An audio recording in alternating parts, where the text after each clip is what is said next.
autre outil, une petite vidéo un petit peu différente de celles qui l'ont précédée, puisqu'il s'agit d'une foire aux questions et j'espère aux réponses autour de la poésie. C'est vrai que fréquemment je rencontre des garçons, des filles, des hommes, des femmes d'âges différents via les cabarets poétiques dont je peux m'occuper, via des signatures à droite à gauche, qui me posent des questions sur la poésie d'aujourd'hui, d'hier, d'avant-hier, de demain. Voilà, j'ai pas forcément des réponses toutes faites ou des réponses à leur tout court à leur donner. Bon, cette idée de foire aux questions autour de la poésie fait son petit bonhomme de chemin. Je me suis servi des réseaux sociaux pour lancer quelques filets et j'ai commencé à glaner déjà quelques questions. Alors, une question de Cindy Jennifer de Beauvais. C'est quoi la poésie? Voilà, on va commencer par ça. Alors, la poésie, qu'est-ce que c'est? Qu'est-ce qui est de la poésie? Qu'est-ce qui n'en est pas? À quel moment ça commence? À quel endroit ça se termine? J'ai plusieurs solutions de facilité qui s'offrent à moi pour vous répondre. Comme tout bon autodidacte, j'ai recopié beaucoup de citations autour de la poésie. J'ai la chance d'être sur Facebook ami avec Bernard Bretonnière, un poète qui chaque jour partage justement des citations, des définitions de la poésie pondues par des poètes. Définitions parfois très étonnantes, parfois très pertinentes, parfois affligeantes. Donc je pourrais piocher là-dedans assez facilement et ça serait une solution de facilité pour moi. Donc Cindy Jennifer, à ta question c'est quoi la poésie? Je te réponds par une anecdote parfaitement authentique. Ça se passe au Vinatier. Alors Vinatier, pour les gens qui ne sont pas de Lyon, c'est un endroit où sont enfermés des gens. Je crois que les frères de Maupassant y étaient internés. Un endroit qui existe toujours. On enferme les gens, on est censé les soigner. Bref, j'ai eu l'occasion d'y aller un certain nombre de fois. Il y a des événements culturels qui s'y passent. Et un soir, je vais au Vinatier assister à une lecture de poésie par Serge Pey. Alors Serge Pey, par exemple, c'est un formidable chaman, poète d'aujourd'hui. Je vous parlerai peut-être de lui dans une autre vidéo de façon un peu plus conséquente. Toujours est-il que ce soir-là, c'était la première fois que je le voyais faire une lecture en public. Je n'emploierai pas le terme performance parce que je crois qu'il n'aime pas ce terme. J'assiste à sa lecture, je suis stupéfait par ce que je vois, ce que j'entends. C'était très très très fort, c'était inoubliable.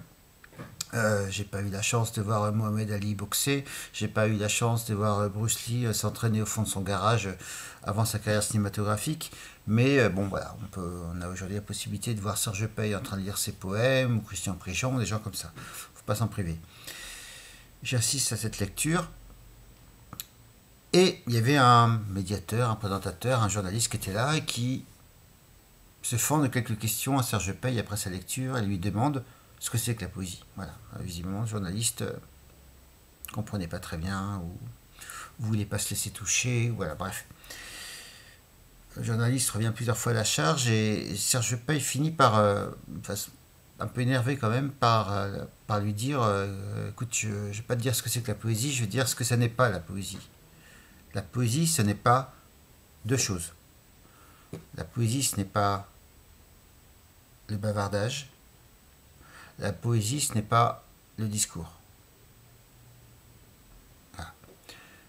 Fin de la citation, fin de l'anecdote. La poésie, ce n'est pas le bavardage, ce n'est pas le discours. Je vous laisse réfléchir à ce qu'est pour vous le bavardage ou le discours. Voilà.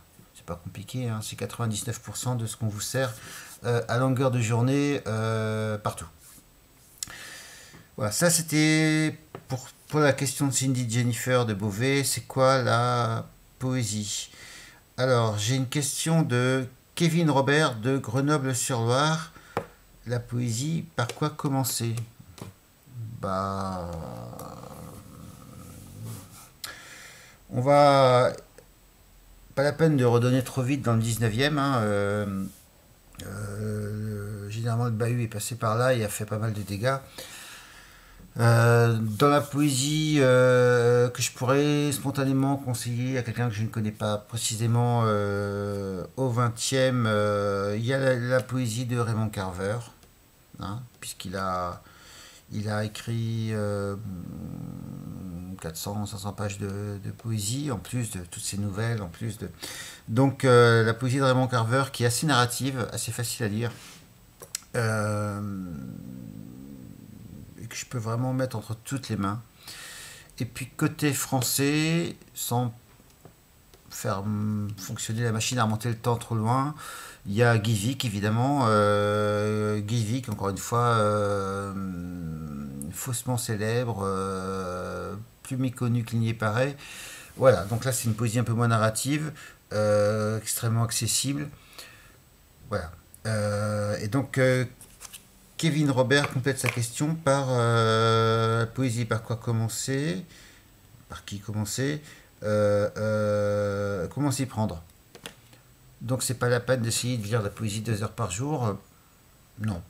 Le meilleur endroit pour les livres de poésie dans un premier temps, c'est les toilettes. Voilà, les toilettes, comme ça, 5 minutes par jour, 2 minutes par jour, vous lisez de la poésie dans les toilettes. Mais vous instaurez ça, voilà.